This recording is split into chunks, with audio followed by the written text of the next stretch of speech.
بسم الله الرحمن الرحيم. الحمد لله رب العالمين، وأفضل الصلاة وأتم التسليم على سيدنا محمد وعلى آله وصحبه أجمعين.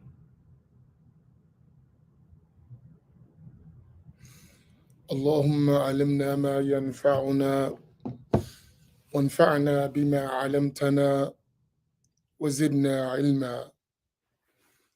اللهم لا سهل إلا ما جعلته سهلا، وأنت تجعل الحزن إذا شئت سهلا.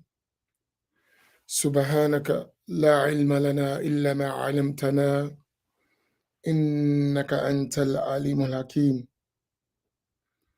أسأل الله تبارك وتعالى أن يجعل نياتنا خالصة لوجهه الكريم. السلام عليكم ورحمة الله تعالى وبركاته. Inshallah ta'ala, we're starting early today because I have some things I have to do, and I need to get out early. So I didn't want to cancel the class, inshallah, so that we would have some benefit. So I asked you to share. Maybe some people, they're not aware and they didn't get notifications. So if we share with one another, inshallah, everyone can still benefit. But what I wanted to talk about today briefly, and it's based on several conversations I had over the last few days. So this is more of my scattered thoughts, is that the Prophet sallallahu alaihi wasallam was sent with the sacred law of Islam, the Sharia of Sayyidina Muhammad sallallahu alaihi wasallam. And that sacred law of Sayyidina Muhammad sallallahu alaihi wasallam is vast enough to encompass all aspects of human life, all cultures, all customs are covered under the sacred law. There is nothing in existence that doesn't have a legal ruling for it in the sacred law. So everything that we encounter, every event that we go through, there is a legal ruling for that, right? And as we already learned, the legal rulings in Islam are obligatory, recommended, permissible, dislike, unlawful, valid, invalid.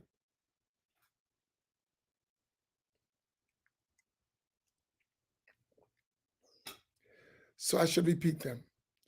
The laws, the sacred law in Islam, and the rules that are applicable are of these categories. They're either obligatory, they're recommended, they're permissible, they're disliked, they're unlawful, they're valid or invalid. So when we look at our life, we should look at every statement and every action, even every inward state. What is the legal ruling for it? Now, to get to those legal rulings, we go through the schools of Islamic law that convey the sacred law of Sayyidina Muhammad sallallahu alaihi wasallam. So for Ahl Sunnati wal Jama'ah, those schools are the Hanafi school, the Maliki school, the Shafi'i school, the Hanbali school. So with those schools, you have multiple, or should I say a variety of approaches to different circumstances that the accountable human beings face in their lives. So, as our scholars, they said, in these different madhahib, these different schools, and their methodologies of approaching legal cases is a mercy and a facilitation for us as accountable people. We should keep that in mind. That the fact that there are more than one ways to approach the sacred law, there's more than one way, excuse me, to approach the sacred law. There are different methodologies from different schools of thought by different scholars and different levels. That should tell us something. That Islam is not a rigid form that has no flexibility, and it cannot adapt to customs and circumstances and times and events. Many of us, unfortunately, don't realize that. So we try to make Islam just one way, and that's not real. Never has been, still isn't, and never will be. Islam is a fluid sacred law. It is able to go around the rocks, to go over the rocks, to go under the rocks. It necessarily doesn't have to go through the rocks, if y'all get that analogy. Our sacred law is fluid. It can go around the rock, over the rock, under the rock. It doesn't have to cut through the rock. And when I say it doesn't have to come through the rock, it doesn't have to break or render asunder everything that it comes in contact with. Islam is meant to build, to protect, not to destroy. And when we understand that, we understand the wisdom and the variety of approaches to legal questions. All of this to say what? Stop being so hard. Because I follow a particular approach doesn't mean that everyone is going to follow that exact same approach, nor does it mean that that approach is befitting for everyone else. It may not be good for him. He may need another approach, not my approach, not the approach that I agree with, not the approach that I see to be the most befitting. So long as the approach is legally valid and accepted by this nation, it's okay, it's fine. You don't have to be a Shafi'i. You can be Hanafi, you can be Maliki, you can be Hanbali, and vice versa. You don't have to follow a particular madhab all the time in every case. Sometimes it may be suitable for you to follow one madhab, and then there may be cases where it's more suitable for you to follow another madhab. And that is something we all need to understand and be comfortable with it.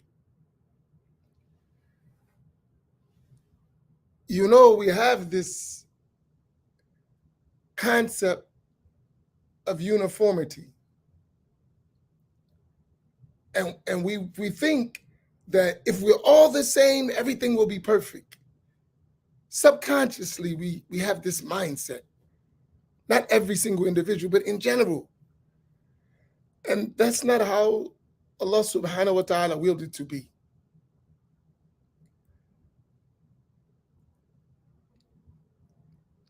Even within a particular school, you have various levels of understanding of legal cases. Not all scholars within one school all think the same, all view things the same, all give the same legal ruling. It doesn't exist. Rather, time, place, and circumstance is always considered when giving legal rulings. You should write this. Time, place, and circumstances is always considered when giving legal rulings.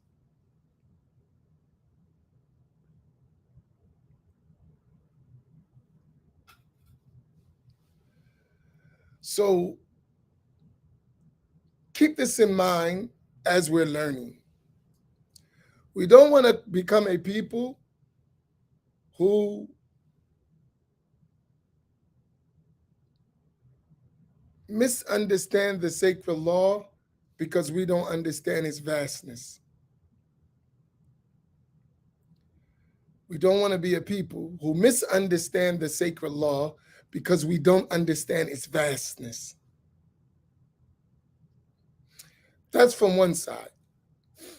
If I narrow that scope, you don't have to follow nobody's sheikh.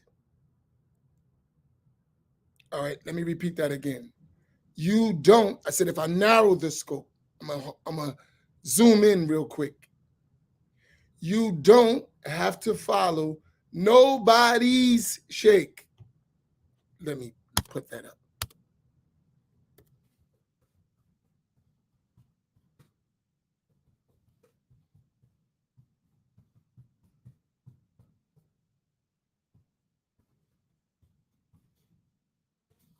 Oops, I'm typing away. Let me put this.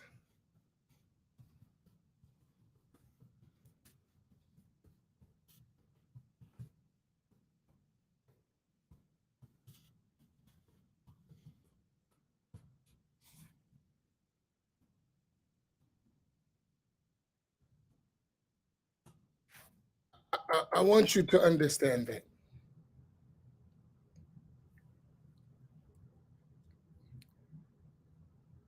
Please, everyone, copy that.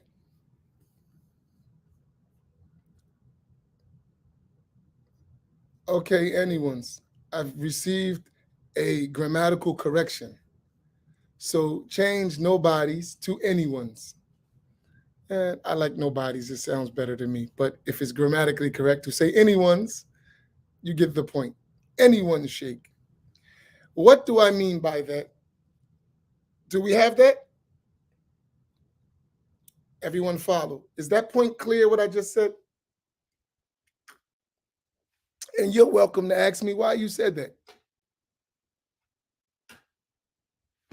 You're welcome to ask me why I said that.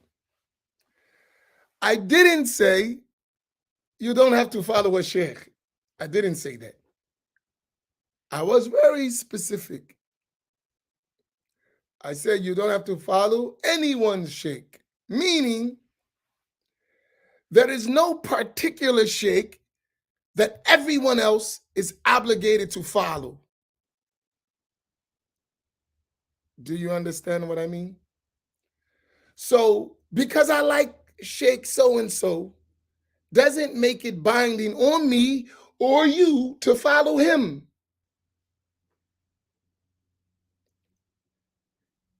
We need a teacher. And we say sheikh, we mean that. All of us need teachers, right? But which teacher depends on the individual and what they need and what they're looking for. My sheikh may not work for you. Likewise, your sheikh may not work for me. So I should never approach you as if my sheikh is Rasulullah sallallahu alaihi wasallam, even in spirit, in the feeling I give. Even if I don't say it, my state shouldn't say that. As if my sheikh is ma'soom, as he's impeccable. He doesn't make any mistakes. He doesn't fall short. This is extremism, and it has no place in Islam, even though it's abundant among us, unfortunately. But for us, please don't fall into that. Just as my sheikh may be a righteous, pious, great scholar, likewise is the case with someone else's sheikh. If both of them are following that broad, vast, correct methodology of Ahl Sunnati wal Jama'ah. Even though I may favor my teacher the most, and I may see merits in him that makes him so great, know that the other may see the same thing in his sheikh, and it's perfectly fine. But what neither one of us should do is push our sheikh on the Muslim world as the representative and final decision maker of the sacred law. So I was having a conversation, and I hope if the person is listening, I'm just sharing the point, not you particularly. So we were talking about a legal ruling, and someone said to me, that's not the correct opinion in the school. I said, from where did you get that? He said, my sheikh said so. I said, from where did your sheikh get it from? And the person was kind of frozen there. I said, from where did he get it? In the madhab. If he's saying this is the dominant opinion in the madhab, from where did he take that? And the person said he got it from his teacher. And he got it from his teacher. I said, okay, that all sounds great. From what book? From what source? What I realized is that we don't understand our tradition. The sheikh is not a proof for legal rulings, nor in the madhab is the statement of the sheikh a proof for legal rulings. No sheikh. That sheikh needs to have a source from which he extracts legal rulings if he's not a mujtahid mutlaq. And that sheikh is not a mujtahid mutlaq. He could be right, he could be wrong. But if you're going to make legal rulings, the source of the legal ruling can't be your sheikh. It cannot happen like that. He has to have a source from where he took that from. Within the school. And among the authorities in the school, the mujtahidun scholars or the reliable books in the school, not just my sheikh said. This is not how we learn. This is not how we learn. That doesn't mean you're challenging the sheikh. It means you want to be sound in your religious practice and legal rulings and judgments. But the answer to questions is not my sheikh said. And that is the final decision in the matter. La, where did you get that from?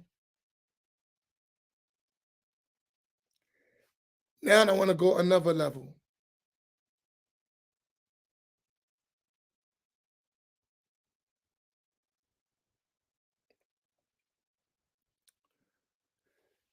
As a people, we can't afford that. As a people, we can't afford that. That is the biggest way we get confused, we get bamboozled, led astray, run amok. We're not scholars, so the sheikh is the scholar. What made him a scholar? With all due respect, what made him the authority that all of us are bound to follow? What? What made him that authority? Who gave him that authority? He doesn't have that authority. He's bound to follow the same methodology all of us are bound to. And he has the same checks and balances as everybody else. He's not above the sacred law. He's not at the level himself to deduce legal rulings. He's mukallad. Even if he's a higher level mukallad than you, he's still a mukallad. Hence, if he's a mukallad, he has to have a source of the statements of mujtahid scholars. Do y'all understand this point?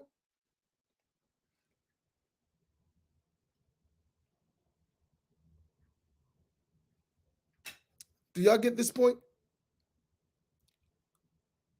It's very important. Do y'all follow me? Is it clear, unclear? Any questions? Right? I really want you to understand this. We're not trying to make groupies. We're trying to get educated people, right? We don't want a bunch of groupies. Everybody with their pom-poms praising their favorite sheikh. Love. There's nothing wrong with loving your teacher, having esteem for them, but don't go to extremes, right? Don't go to extremes.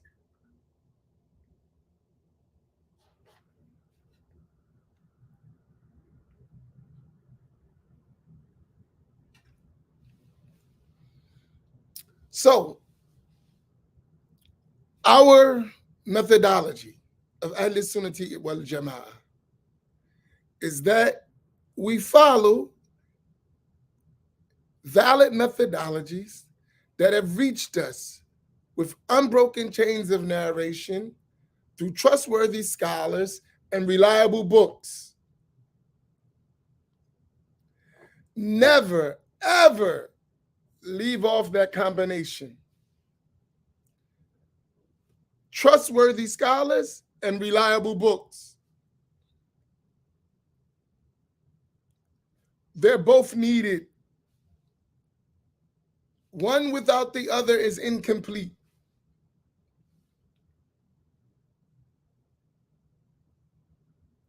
If you have a master sheikh,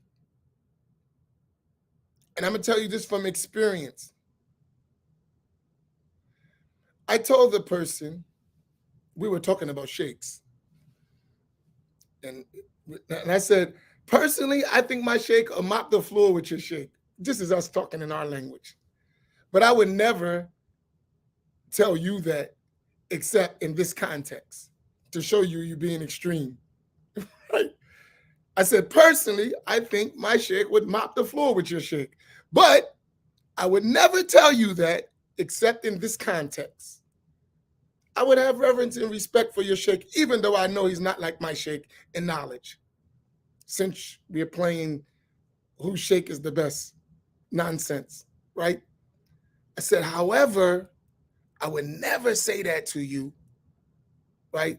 Despite how I feel, nor would I ever make you feel that way when you're talking about a given sheikh. I would not do it.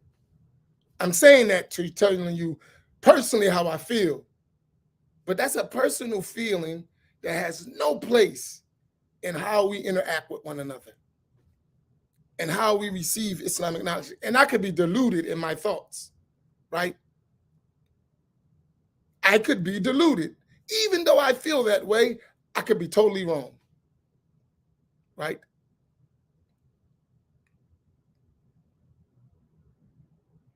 I could be totally wrong. No matter how high I think of my teacher, no matter how much I know about him, I cannot put the other sheikh down, right? Even if personally I feel that way, I know it's wrong, right? I know that's not the approach. And I said, what this leads to is extreme, dangerous, deadly blind following. Very dangerous. And I said, when sheikhs, who I think sometimes are guilty, but most time innocent, it's blind following followers. Those followers who are blind following, stargazing, groupies, and then when they get their heart broke, they blame the sheikh.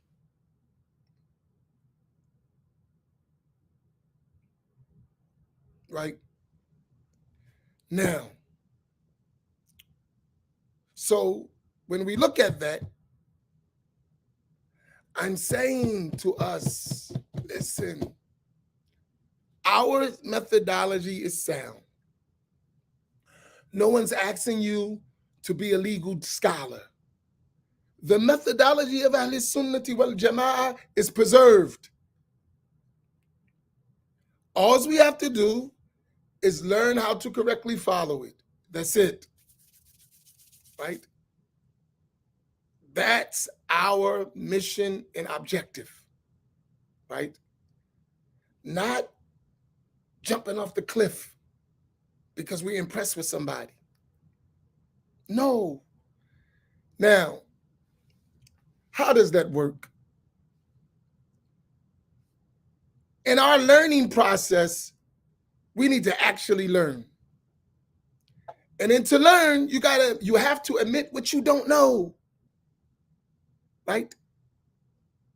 So once you admit what you don't know, you open the door to learn it. But if you approach learning and you don't know, but you act as if you do know, you're going to close the door of learning to yourself. So be open to learn and realize what you don't know. Realize your weaknesses, your deficiencies. Right? Big O, I see you. And it's fine.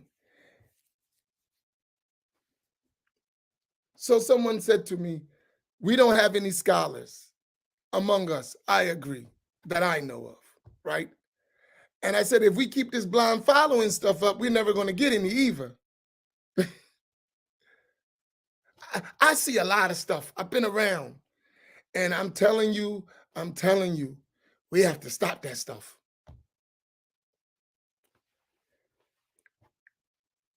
We're not slaves. We are human beings with a blessed gift called an intellect that Allah gave us, and we should use it. He commanded us to use it.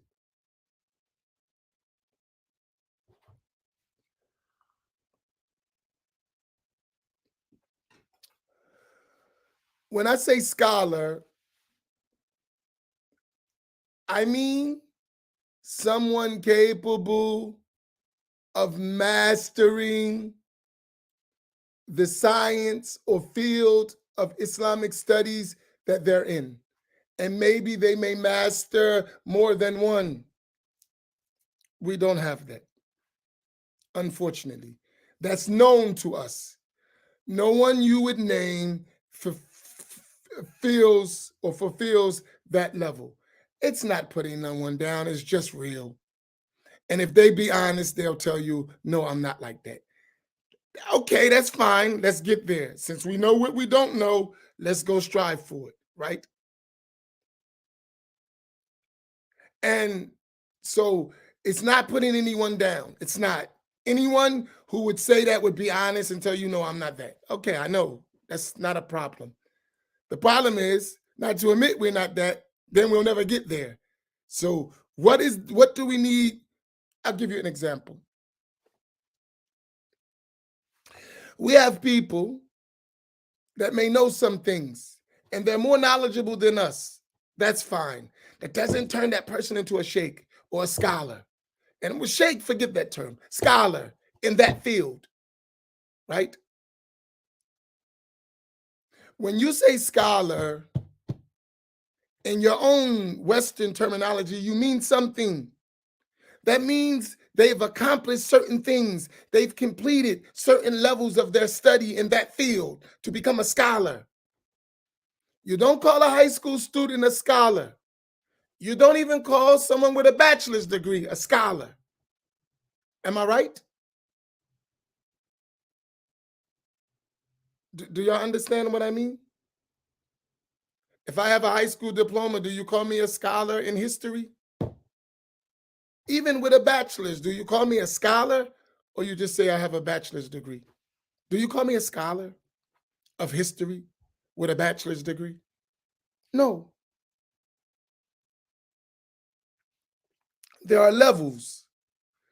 So likewise, when I'm speaking of a scholar, I'm speaking of in a specific field they may be in, and they reach the high levels of that field. We don't have that. Just be real. Right? We have beginners, and that's fine. But we want to go beyond that. So at least admit where we're at. Do you follow my point? This is not like an argument. It's not like a debate. This is facts. Like it's undisputable, undeniable facts. And when I say we don't have, We're not talking about every single individual on the planet Earth. We're talking about what is known to us. There could be some hidden guy who's a master of everything and we just don't know him. That could always exist. In fact, it does exist, right? So therefore, I'm trying to get you what we're talking about. We want to raise the bar of our understanding. That does not put anyone down.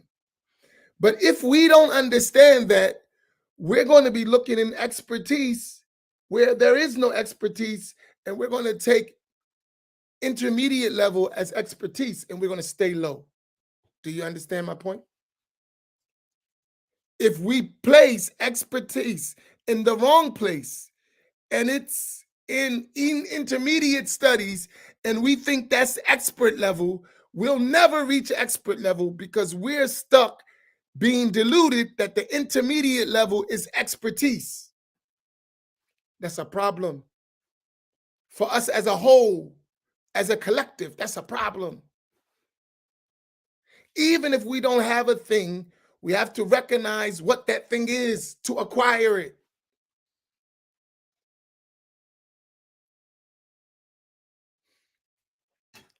In our language, we can't keep hustling backwards. It doesn't work. We'll never get it if we keep doing that. So I just wanted to share that with us.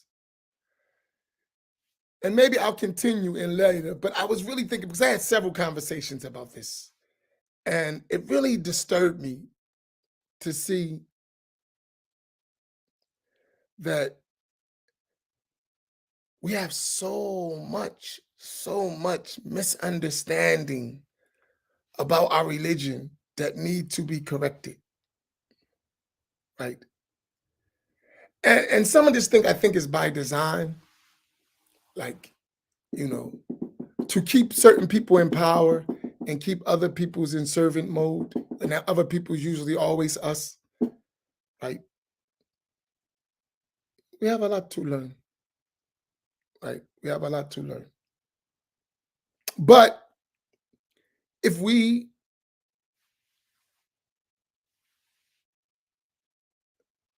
if we uh if we start understanding, maybe it would help.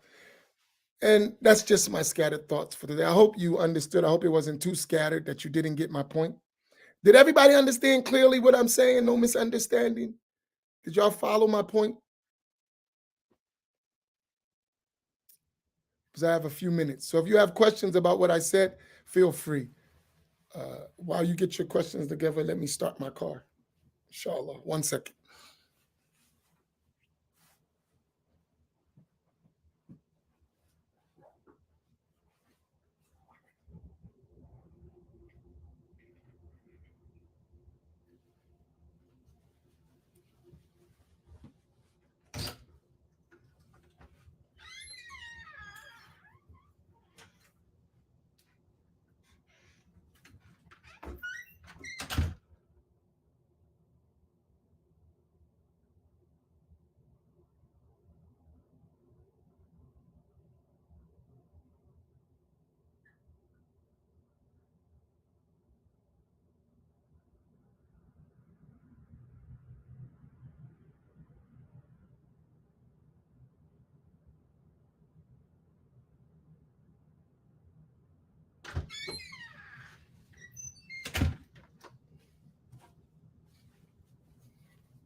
Man, may Allah make it easy. It is cold outside.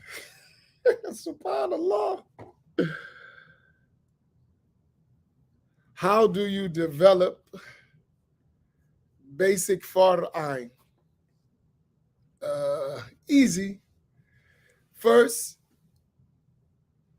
two things. Whenever you want to study, you need three things, three basic things. You need a teacher, you need a student, and you need a reliable book. Three things. This is my suggestion whenever you want to learn. You need a teacher, a trustworthy teacher, right? who actually learn from teachers. You need a sincere student, and you need reliable book. When you put those three things together, that's how you're going to learn your basic Fara'ain. So you start off learning a muqtasar, a summarized book. And that summarized book usually would contain three, a summarized explanation of three basic science. Ilm al-Aqidah, the science of belief. Ilm al-Fiqh, the science of fiqh. And Ilm al-Tasawwuf, those three basic sciences. With that trustworthy teacher, with that reliable book, that's how you'll learn your Fara'ain. If you combine those three, you'll be okay.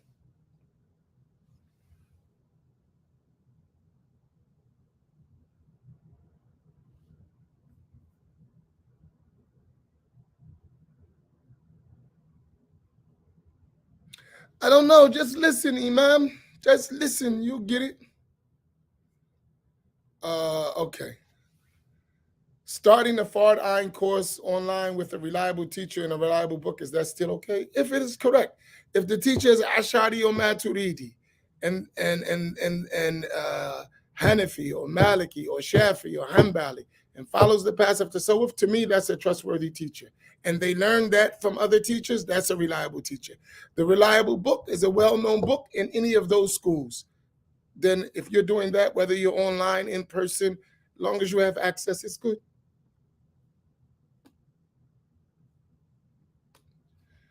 I grew up in AC and Allah blessed me to this deen, but I realized we don't know who we are as a people, let alone learning our deen. During my experience, it was horrible. I was treated worse by my brother than others. We need to keep it real. We are struggling with it. And may Allah make it easy. There are struggles. Alhamdulillah. May Allah make it easy. Mm. May Allah make it easy for you, Sister Mu'mina.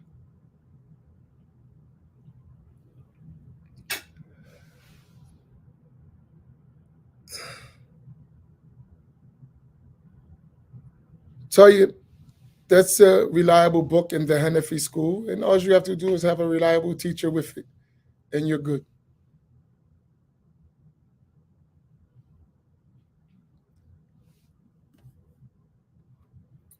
Is the Noble Quran by Dr. Muhammad Muslim Khan and Dr. Muhammad Taqiyuddin al-Halali a Wahhabi Quran? It's a Wahhabi translation. The Quran is not Wahhabi or Sunni. The Quran is revelation from Allah in the Arabic language.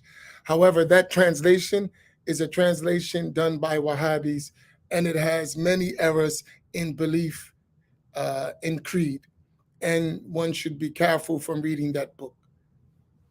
Mm.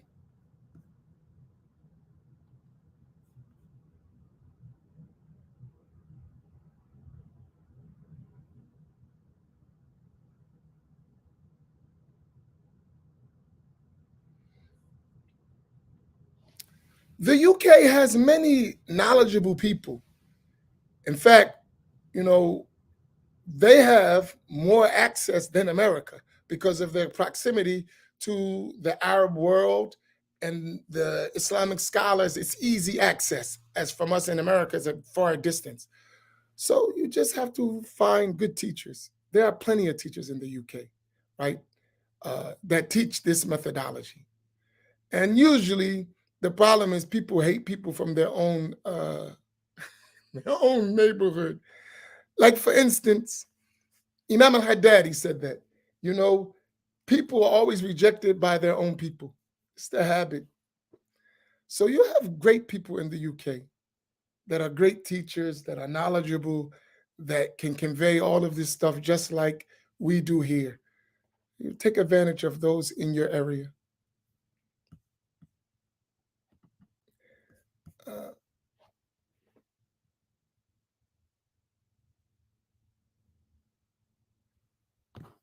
yes, we have a bookstore where the books are reliable. I'll give you the link. This is the link to our bookstore. And every book we teach is available here and other books. So that link is where you can find our books, the books we're teaching, the books, other books, and all those books are reliable books, inshallah ta'ala. Allah. That's it. No more questions. We're good.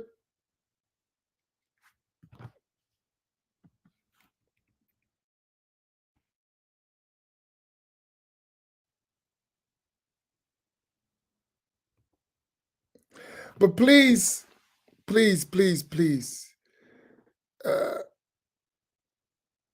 our next book, our next book that I want to read is Haqa'iq al-Tasawwuf. However, I'm still waiting for, actually, we sold all the copies, so I'm trying to delay it so more people can get the book. And I'm waiting for the books to come.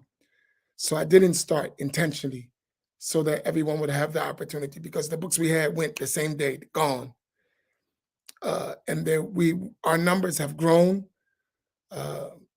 way beyond my expectation. So I wanted to delay it and cover it's so many things I could cover until we start the next book. So I'm going to wait, inshallah. So just be patient for another week.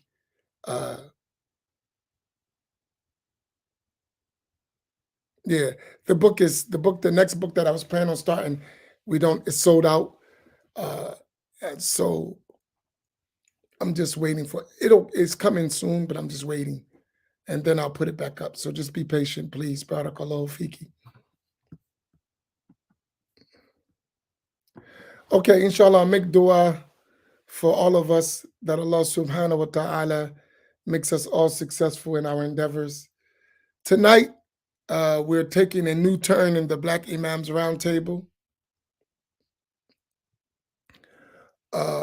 We're going to be talking about, over the next few weeks, lessons from the seerah of the Prophet sallallahu alaihi wasallam for different circumstances that we confront. So in another way, it will be seerah lessons by the Imams of the Black Imam Roundtable.